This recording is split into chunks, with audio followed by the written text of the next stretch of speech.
Alléluia. Soyez bénis. Je vous salue dans le nom puissant de Jésus-Christ, notre Seigneur et Sauveur. Mes bien-aimés dans le Seigneur, aujourd'hui, nous allons lire la parole de Dieu dans le livre d'Ésaïe 43, versets 18 et 19. Ne pensez plus aux événements passés. J'ai lu la parole de Dieu dans le nom puissant de Jésus-Christ. Ne pensez plus aux événements passés et ne considérez plus ce qui est ancien. 19. Voici, je vais faire une chose nouvelle s'il le peut d'arriver. Ne la connaîtrez-vous pas? Je mettrai un chemin dans le désert et des fleuves dans la solitude. Parole du Seigneur. Nous allons lire aussi dans le livre d'Éphésiens. Éphésiens 5, le verset 8. J'ai lu la parole de Dieu au nom de Jésus-Christ. Autrefois, vous étiez ténèbres, et maintenant, vous êtes lumière dans le Seigneur. Marchez comme les enfants de lumière, parole du Seigneur. Amen. Acclamons pour la parole de Dieu. Acclamons pour la parole du Seigneur. Amen. Alléluia. Nous venons de lire ces versets. Aujourd'hui, je vais vous parler comment j'ai reçu mon salut à Jésus-Christ. Ce sont les deux versets que j'ai reçus quand j'ai quitté dans le cas du diable pour aller dans le cas de Jésus-Christ. Parce qu'il y a des cas. Si tu ne sers pas le diable, tu vas servir l'Éternel. Si tu ne sers pas Dieu, c'est que quelque part, tu es un serviteur du diable. Il y a des cas. Et nous sommes dans ce monde. Quand nous sommes dans ce monde, personne ne peut rester dans ce monde sans avoir celui qui lui sert. Ou bien tu sers Dieu, ou bien tu sers le diable. Moi aussi, j'étais dans le cas du diable. Maintenant, ces deux versets, si je vais aujourd'hui partager ces deux versets, ces trois versets avec vous, c'est parce que moi, j'ai quitté le cas du diable. Je ne suis plus la servante du diable que j'ai servi pendant longtemps, mais je suis la servante de Dieu. Alléluia. Moi, ce sont ces versets que j'ai reçus le jour de mon salut, quand j'ai pris la décision de recevoir Jésus-Christ comme Seigneur et Sauveur. Quand j'étais la servante du diable, j'étais vraiment plongée dans les mensonges. J'étais plongée dans les mensonges. Je disais le mensonge comme je respire.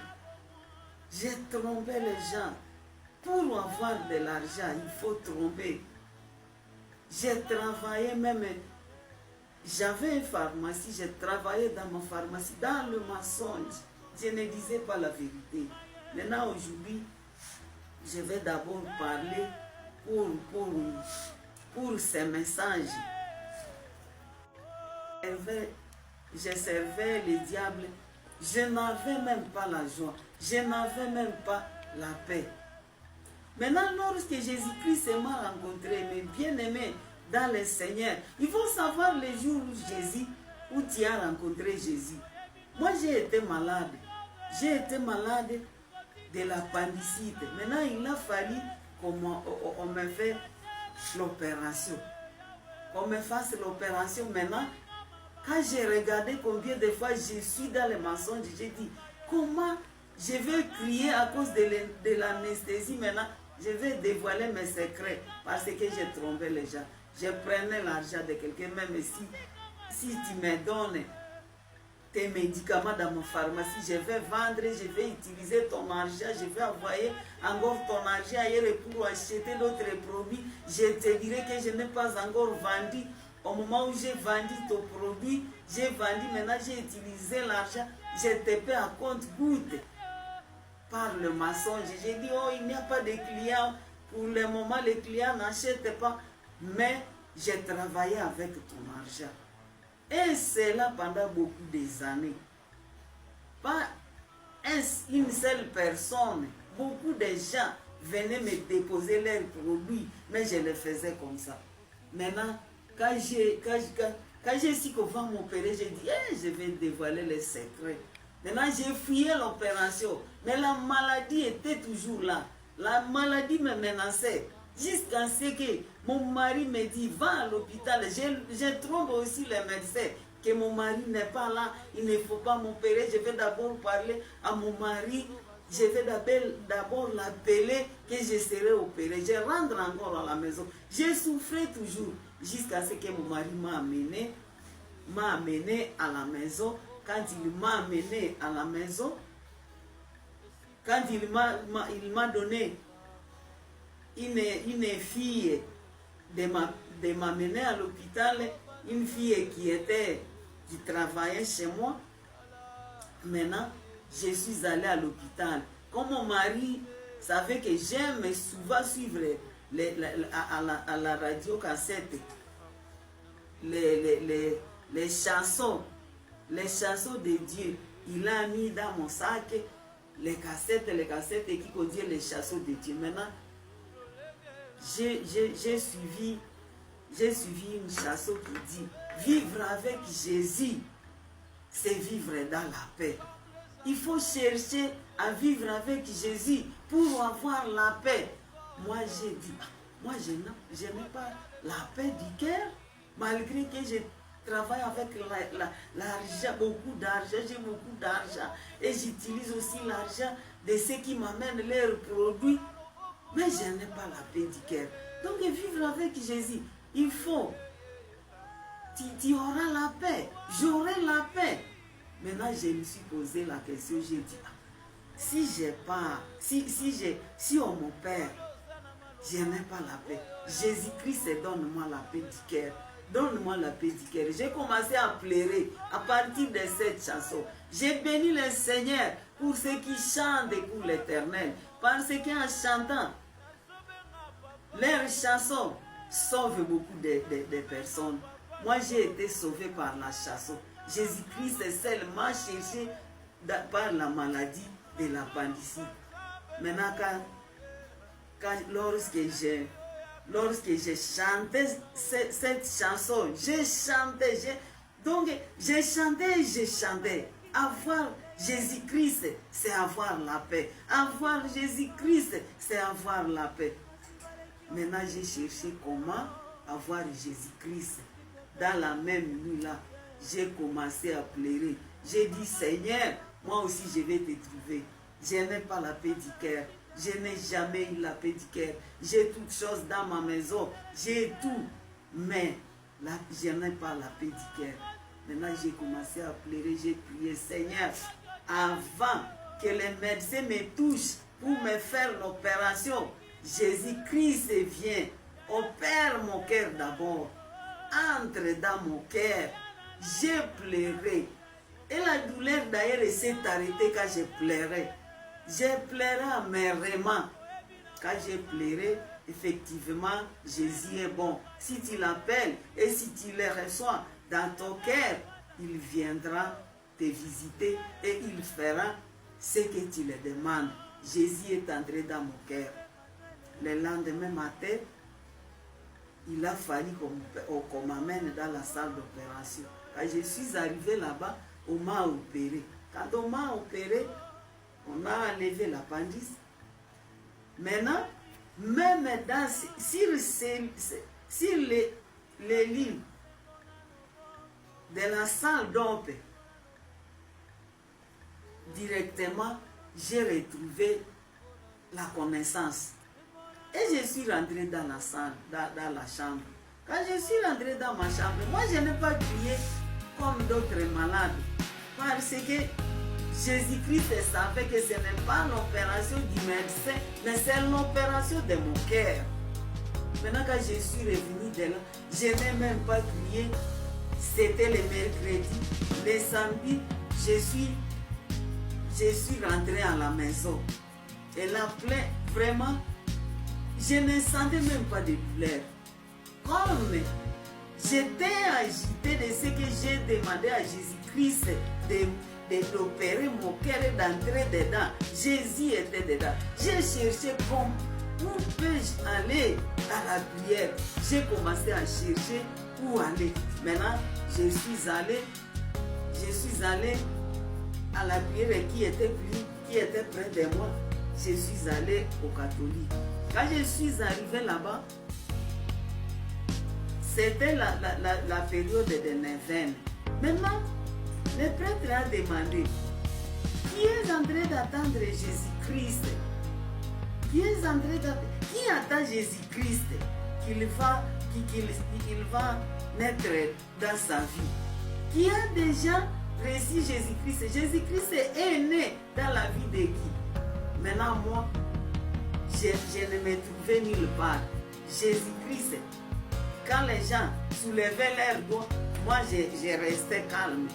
Je me demandais, Jésus-Christ, est-ce que moi aussi j'étais déjà ici? Est-ce que je suis parmi ceux qui t'attendent le 25 décembre? Alléluia! Mais Jésus-Christ est bon. Je suis rentrée à la maison. Je me posais toujours la question, Jésus-Christ, est-ce que moi j'étais déjà ici? Moi, si je n'étais jamais réussi. Même si tu viens le 25, et si je meurs aujourd'hui, avant le 25, où irai-je? Je me posais les questions. Maintenant, en arrivant à la maison, comme je me posais beaucoup de questions, je suis rentrée à la maison. J'ai pleuré, j'ai fermé la porte de ma chambre. J'ai pleuré amèrement, j'ai cherché Jésus, j'ai cherché Dieu, j'ai cherché la face de Dieu. J'ai dit, Jésus-Christ viens naître dans ma vie avant le 25. Si je meurs, où irai-je? Maintenant, Jésus-Christ m'a donné ces deux versets. Ésaïe 43, 18, il a commencé d'abord à me donner Éphésiens 5, 8. Il m'a donné aussi Ésaïe 43, 18 à 19. Alléluia. Maintenant, aujourd'hui, je vous parle de ces deux versets. Parce que ces deux versets, c'est ces deux versets qui m'ont donné l'assurance que Jésus-Christ est entré dans ma vie. Dans Ésaïe, nous avons lu, Jésus-Christ a dit qu'il va faire une chose de nouveau. Alléluia. Maintenant, quand je pleurais amèrement, j'avais la Bible que je ne lisais même pas. Maintenant, j'ai attendu au-delà de moi la puissance qui m'a poussé de prendre la Bible. J'ai pris ma Bible, j'ai ouvert ma Bible et j'ai vu le verset, Éphésiens 5, verset 8. J'ai lu ce verset. Il dit, autrefois vous étiez ténèbres et maintenant vous êtes lumière dans le Seigneur. Marchez comme des enfants de lumière. Je me suis arrêté là-bas.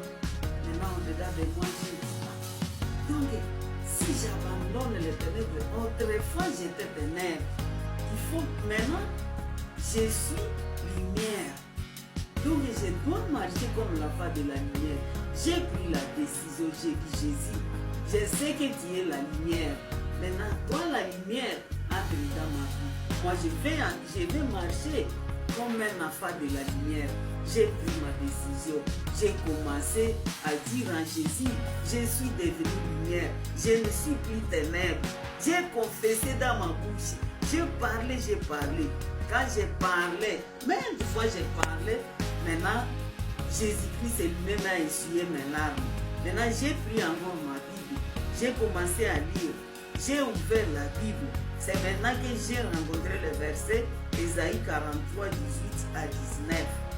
Maintenant, Jésus-Christ, quand il dit d'oublier les événements passés, donc tous les péchés que j'ai commis, il faut les oublier. Les passés est passé. Que je ne passe plus aux événements passés. Maintenant, quand il dit, je vais mettre les chemins, dans la solitude. C'était moi. C'est moi. J'étais du ténèbre. J'étais solide. Mais il faut que le chemin soit là. Et le chemin, c'est Jésus-Christ. Le chemin, c'est Jésus-Christ. Et il nous dit, je suis la vérité, le chemin et la vie. Maintenant, Dieu m'a dit qu'il va mettre le chemin dans moi. Alléluia. Donc, Jésus-Christ sera dans toi. Quand tu as oublié les événements passés, quand tu as oublié le péché, quand tu as confessé sincèrement devant Dieu, tes péchés seront oubliés, tes passés seront oubliés, ta passé sera oubliée. On ne se souviendra de toi quand tu étais voleur, on ne se souviendra de toi quand tu étais soulard. Maintenant, le chemin sera dans ta vie. Le chemin, c'est Jésus-Christ. Quand Jésus-Christ est entré, on va oublier tous les péchés que tu as commis.